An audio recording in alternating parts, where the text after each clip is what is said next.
بسم اللہ الرحمن الرحیم۔ رمضان کی حالت میں بیوی سے ہم بستری یعنی جمع کرنا، اس کی دو صورتیں ہیں۔ نمبر ایک یہ ہے کہ جو حرام ہے کہ رمضان میں دن کے وقت مرد اور عورت پر جمع کرنا حرام ہے، اور ان پر یہ واجب ہے کہ وہ روزہ رکھیں، اور اگر انہوں نے یہ کام کر لیا تو ان کے ذمے کفارہ ہے، جو کہ یا تو ایک غلام آزاد کرنا ہے۔ اب اس وقت چونکہ غلام کا زمانہ نہیں ہے یا اس کی طاقت نہیں رکھتا ہے، تو مسلسل کنٹینیوسلی 2 منتھ کا روزہ، 2 مہینہ 60 دن کا روزہ رکھے گا۔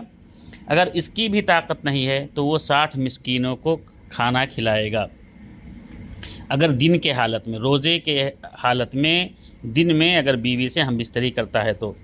متفق علیہ حدیث ہے، ابو ہریرہ رضی اللہ تعالیٰ عنہ حدیث کے راوی ہیں، کہتے ہیں کہ ہم نبی کریم صلی اللہ علیہ وسلم کے پاس بیٹھے ہوئے تھے کہ ایک شخص آیا اور کہنے لگا، اے اللہ کے رسول صلی اللہ علیہ وسلم، میں ہلاک ہو گیا۔ نبی صلی اللہ علیہ وسلم نے فرمایا، تجھے کیا ہوا؟ تو وہ کہنے لگا کہ میں نے اپنی بیوی سے روزے کی حالت میں جمع کر لیا ہے رمضان میں۔ تو رسول اللہ صلی اللہ علیہ وسلم نے فرمایا، کیا تیرے پاس غلام ہے جسے تو آزاد کر دے؟ وہ کہنے لگا، نہیں۔ نبی صلی اللہ علیہ وسلم نے فرمایا، کیا تو 2 مہینے کا مسلسل روزہ رکھ سکتا ہے؟ اس نے کہا، نہیں۔ نبی کریم صلی اللہ علیہ وسلم نے، چونکہ وہ بہت ضعیف تھا، اس کے لیے نبی صلی اللہ علیہ وسلم نے فرمایا، کیا تو 60 مسکینوں کو کھانا کھلا سکتا ہے؟ تیرے اندر اتنی طاقت ہے؟ تیرے پاس اتنے مال دولت ہے؟ وہ کہنے لگا، نہیں۔ ابو ہریرہ رضی اللہ تعالیٰ عنہ بیان کرتے ہیں کہ نبی کریم صلی اللہ علیہ وسلم یہ کہتے کہتے رک گئے۔ ہم نبی صلی اللہ علیہ وسلم کے پاس بیٹھے ہوئے تھے کہ ایک بڑا سا ٹوکرا نبی صلی اللہ علیہ وسلم کے پاس لایا گیا۔ کسی نے گفٹ لایا ایک ٹوکرا جس میں کچھ کھجوریں تھیں۔ نبی صلی اللہ علیہ وسلم نے فرمایا، وہ سوال کرنے والا آدمی کہاں گیا؟ اس نے کہا، میں ادھر ہوں۔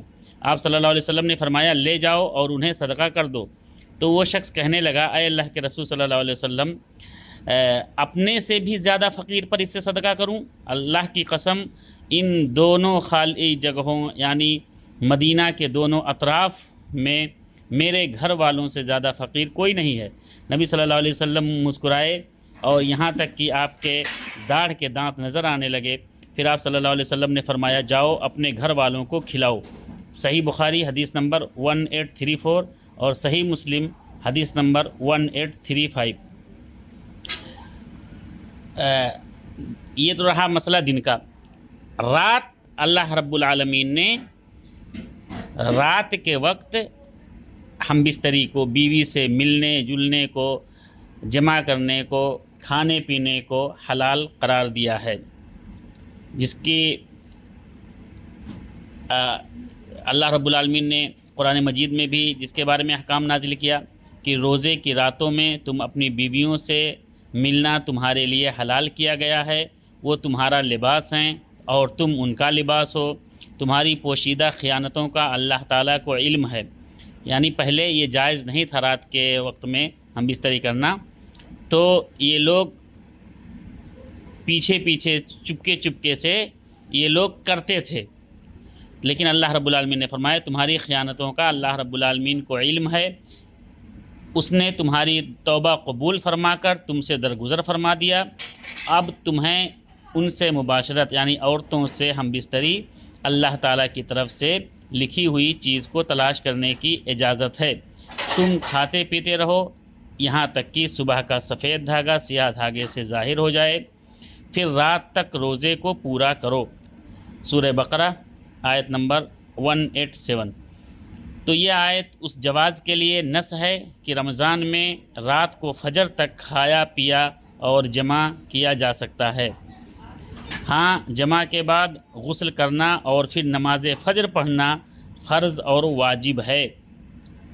کوئی شخص ہے رات میں جمع کیا اور وہ وضو کر کے سو گیا، اب اٹھا، ٹائم نہیں ہے نہانے کا، تو وہ سحری کھا لے، سحری اذان سے پہلے سحری کھا لے اور اذان کے بعد بھی نہائے گا تو کوئی مشکل نہیں ہے، جائز ہے۔ لیکن فجر کی نماز پڑھنا واجب ہے، فجر کی نماز سے پہلے اس کو نہانا ہے۔ السلام علیکم ورحمۃ اللہ وبرکاتہ۔